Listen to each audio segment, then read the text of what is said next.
Hey you, my dear LinkedIn connection, how are you going? My name is Claudio Henrique Silva. I'm graduated at Information Security and that's my content about privacy and data protection. As you may know, here on my channel I like to challenge privacy conceptions at its definitions. In my latest video I'm talking about the fact that privacy policies isn't really read, so the concept of consent, the freely given and informed consent, are something not accomplished in most of such circumstances. It is another one I'm analyzing documents that diverges about the concept of anonymization, if that is something or that is not a really feasible thing to achieve. And now here with this video I'll try to summarize these 3 videos that I made in Portuguese into one in English, talking about the concept of identification present in personal data definition. It's very important you to know that I like to discuss the European approach to privacy because its popularity. So I know that other legislations doesn't have the same approach to personal data. So please follow me here to personal data definition present in GDPR, that is basically an information relating to an identified or identifiable natural person. Bringing it to something visual, we can see here that personal data definition are made by 4 main items. And the matter today is that last one, identified or identifiable block, because we want to know what is identification in this context, what is identity in this context. And we finally get into this document, the canonical document about this matter, the opinion of the Working Party Article 29 about the concept of personal data.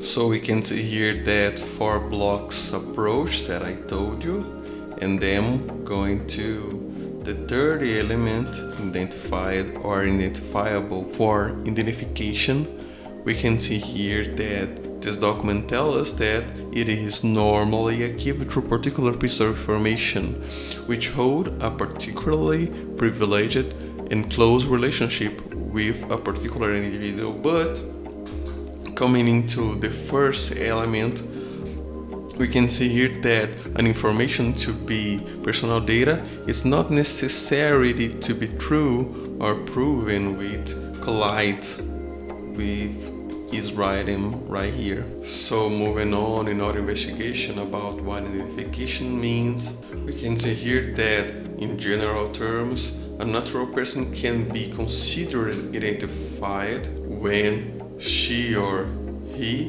is distinguished for all the members of a group. In regard directly identified or identifiable, the name of the person is the most common identified. So the notion of identified person implies most often the reference to a person name. So let's do some experimentation here. In front of us we have a personal data generator, they call it synthetic data. So let's do some.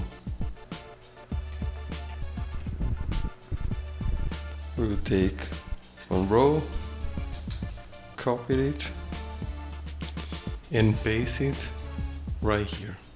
So now I'm inviting you to consider the ideas present in those images. About names, you can simply present yourself as any name you like, it being true or not. And if about facial recognition, people are very often wrongfully identified by people or by artificial intelligences. So the point here is that how can I say that some set of data identifies someone? Because I can simply produce synthetic data. I can simply create any name with any words I like.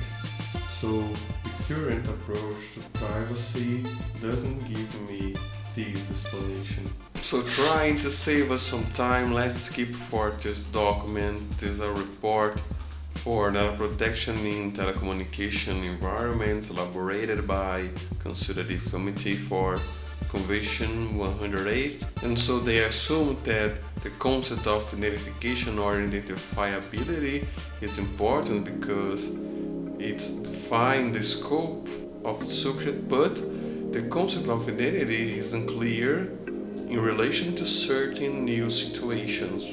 For for example, RFID, the NIP number. In this another document, a review of the European data protection made by RAND, sponsored by ICO, the privacy authority of the United Kingdom. They express the same concerns that the late one.